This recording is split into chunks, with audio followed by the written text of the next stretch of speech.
Hi guys, మేమైతే శ్రావణ మాసంలో non veg తినము. అమావాస్య టు అమావాస్య ఇలా అమావాస్యకి 3 days ముందు ఇలా పూజ చేసి నాన్ వెజ్ తింటాం అనమాట. ఫస్ట్ ఇట్లా ధోని తవ్వి అన్నం, పప్పు, బెల్లం అన్నం ప్రసాదంగా వండి ఇక్కడ చూడండి చీకు వండి పట్టించుకుంటలేడమని ఇలా కొడుతుందో. అండ్ ప్రసాదం పెట్టి ఇలా మా పితృదేవతలను ఆహ్వానిస్తాం చూడండి.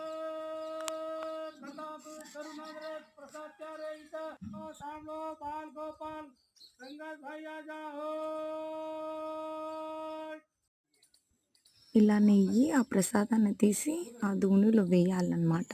అప్పుడు అది మంటలాగా వస్తుంది. దేవుడు మనల్ని ఆశీర్వదించినట్టు.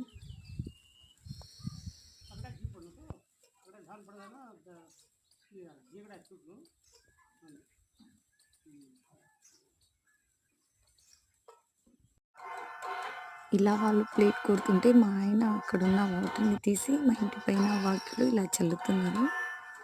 అలా ఆయన చల్లుతుంటే వీడు చూడండి ఎంత వింతగా చూస్తున్నాడో. అండ్ ఫైనల్గా ఇలా మన మనసులో ఉన్న మాటల్ని ఇలా కోరుకోవాలి మన దేవుళ్ళని, పితృదేవుళ్ళని. ఇలా 3 days చేస్తాం గైస్ మేము. ప్లీజ్ సబ్స్క్రైబ్ చేసుకోండి ఫ్రెండ్స్.